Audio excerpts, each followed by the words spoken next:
Eh ben, écoutez, forcément très émue.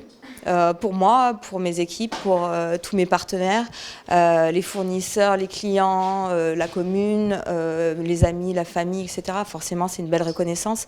C'est tout le travail qu'on a mis ensemble en commun depuis des années et qui est mis à l'honneur aujourd'hui. Et on est très fiers de porter aussi les couleurs du végétal en France et à l'international.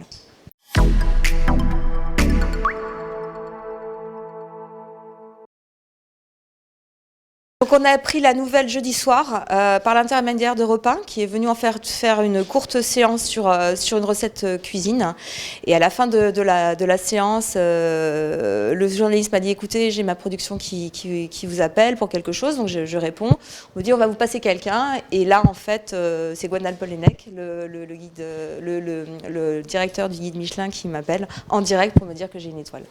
Et après on a appris l'étoile verte. Donc par contre le lundi pendant la cérémonie, c'était le carton plein. Ona est née donc en fait de ma volonté de faire un restaurant végétal. Et au départ, c'était pas gagné parce que les systèmes bancaires ne croyaient pas en mon projet. Il n'y avait pas assez de recul sur le bassin. C'était vraiment nouveau sur le gastronomique. Donc, et j'étais pas connue non plus en France. Je rentrais de Suisse, donc j'avais pas vraiment de bagages et je suis autodidacte. Donc ça faisait beaucoup de choses qui étaient cumulées les unes après les autres. Donc j'ai fait appel à la Nef, qui est une banque d'équité solidaire qui nous a rejoints, des prêts d'honneur de la région et de Paris, un système de crowdfunding et également des petites fourmis, qu'on a appelées petites fourmis, les gens qui sont venus nous aider pour faire les travaux en bénévole au niveau du restaurant. Et on a né le 22 octobre, a pu ouvrir ses portes le 22 octobre 2016. Oui, ça nous ouvre en effet les portes du monde entier. On reçoit tous les jours des communiqués de presse, des demandes d'interview. Ça ne nous emplit pas sur les demandes de réservation qu'on ne prend pas pour le moment, je tiens à préciser. Voilà, ça ne sert à rien d'appeler, ça ne sert à rien d'envoyer des mails. Pour le moment, c'est bloqué. Tant qu'on n'a pas de date de réavertir, on ne refait rien. Mais oui, on a des mails du monde entier, de la part des États-Unis, d'Australie, de toute l'Europe. Enfin, voilà. Et des messages aussi de félicitations de partout, même de grands chefs. Là, j'ai eu Georges Blanc qui m'a envoyé un message de la part de ses équipes, donc c'est quand même voilà.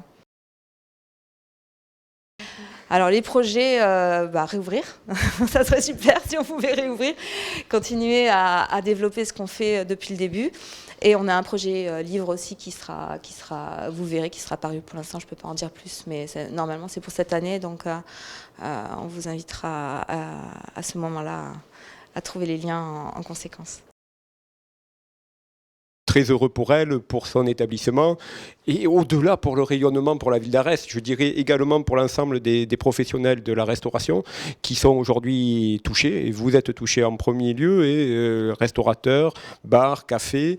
Donc il est important aujourd'hui de profiter de ce moment-là pour d'abord dire toute notre affection, nos regrets pour cette profession qui est la première touchée sur notre pays, et puis être heureux ensemble, être heureux avec l'Aire Vallée, être heureux pour la commune, pour le rayonnement que cela va apporter. Et je ne sais pas si Claire vous l'a dit tout à l'heure, mais apparemment, il y a 2 ans, 3 ans aujourd'hui de remplissage sur cet établissement. Donc ça aura forcément, et ça déjà forcément, un rayonnement pour la ville d'Arès. Claire Vallée est très sensible à l'environnement, à la protection de notre cadre de vie, à sa nourriture. Et elle vous parlait tout à l'heure peut-être des partenariats qu'elle a passés avec les producteurs locaux. Une double étoile verte extraordinaire. Et encore toutes mes félicitations à mon nom propre et au nom de la commune et de tous les élus, bien évidemment.